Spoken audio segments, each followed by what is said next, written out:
brought to you by Accenture Extended Reality. This is Field of View. It's not just about developers, but it's doing an insider look into the industry. Yeah, so I'm trying to bring the enterprise scene and consumer scene kind of together and create content that everyone can watch. Because I do even see from the enterprise market that some of my videos that are very simple in the way I explain stuff, because I try to keep it very straightforward. I don't want to make it too complicated, especially if you come out of a VR bubble, you just assume everyone knows everything, right?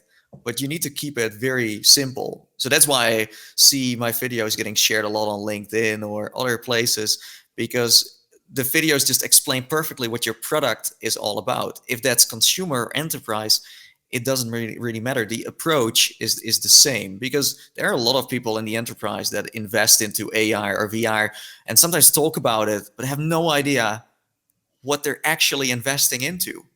But if you give them some videos, then they might educate themselves. But yeah, I went from games and also experiences to more videos where I travel around the world to show new hardware, also to sometimes show games as well.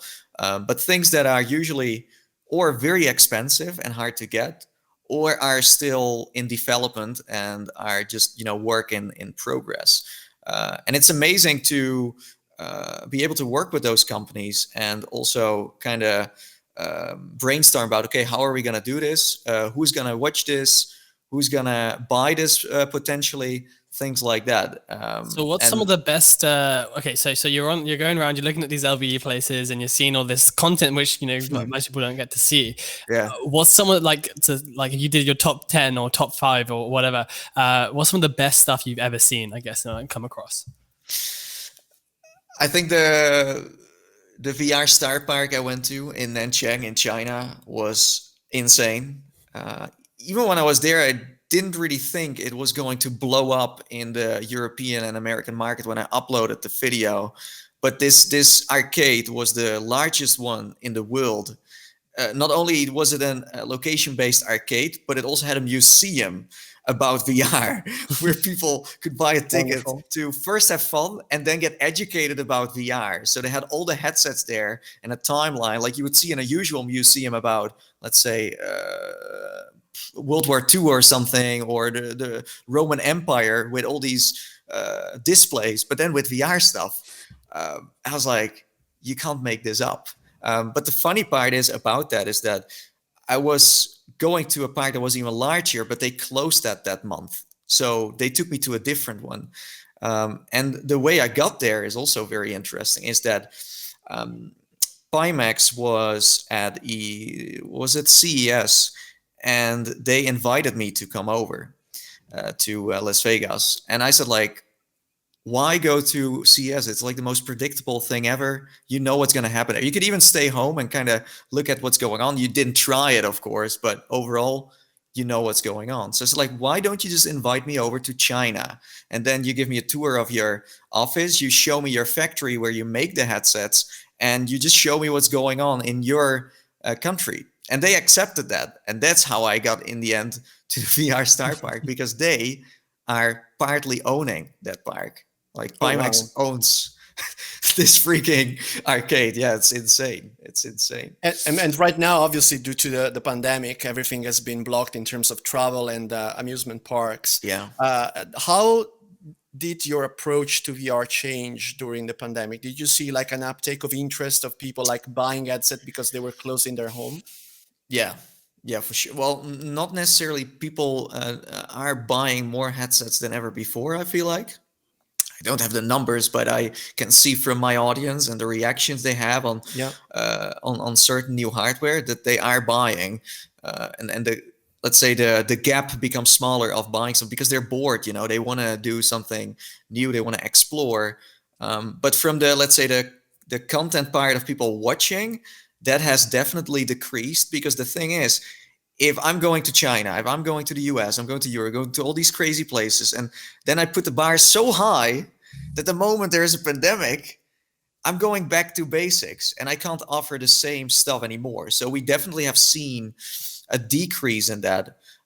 Plus, with Facebook being the leader in the consumer market with the Quest 2, you can also see that most people only want to see Quest videos. So if you play with a Valve Index, or you play with a PlayStation VR or HP Reverb, people tend to not really be interested in that because they do not own that hardware. So yeah, that's also something I've seen change a lot. So we moved from a medium kind of interest in VR to a platform interest, a little bit like people that are interested in PlayStation or Xbox. Now people are interested in Quest or Index, right? Mm-hmm. True. Yeah. PC VR is I mean, it's still PC Master Race, as we call it, is still great. If you want to experience VR to its full potential, that's where you need to be at. I mean, we all know about Half-Life Alyx. We know about Lone Echo 2, and there are so many others that you wouldn't be able to play on a standalone headset. But you can see that PC VR is kind of fading away a little bit. Hopefully it will make some sort of comeback. But right now, standalone is completely moving, the whole market forward. But we have companies like, for example, Sony that just announced the new the new specs of the PlayStation 5 headsets just leaked out, and they look amazing. So it means that there's the entertainment industry that still believes in wired headsets. Do you think that is a smart move from them, or do you think that there will be a sort of an add-on that will have like a Wi-Fi or something? Maybe that would be possible, but the thing is, a lot of people I see now talking about the hardware from Sony, if it's wired or resolution, etc. But in the end, what people forget is that content is king. And for me, PlayStation VR has been my favorite platform to play games on. They knocked it out of the park.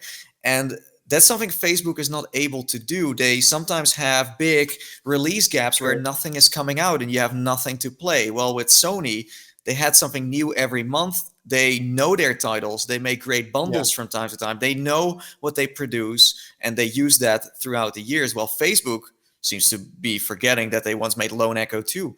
They could be promoting it now for the Rift S. They never did that. Well, PlayStation just knows, hey, we had this and we had that. Yeah. Like, I am super, super excited for PlayStation VR, not only because of the content, but also them kind of changing the market a little bit, because we're stuck right now with the Quest 2 being the main deal. Well, PlayStation, they're gamers and they know how to make games. And there's a lack of AAA games right now on the Quest. I mean, obviously, we don't have the kind of games that PlayStation could offer on the PlayStation VR on the Quest right now. I mean, games like Resident Evil 7 or even Wipeout. That's where, for me, probably like the best games that's ever made for VR. Right now. I hate to say it, but most of the experiences and games and stuff on Quest are party titles and are not full-blown VR story titles. You have The Walking Dead Saints and Sinners, and you have Red Matter, but they're really pushing the limit in terms of hardware. So yeah, if the hardware improves, then we can have fancier games on them too. Did you know you can catch this full episode of Field of View and more by subscribing on YouTube, Spotify, Apple Music, or wherever you get your podcasts? To not miss another immersive technology moment, subscribe today.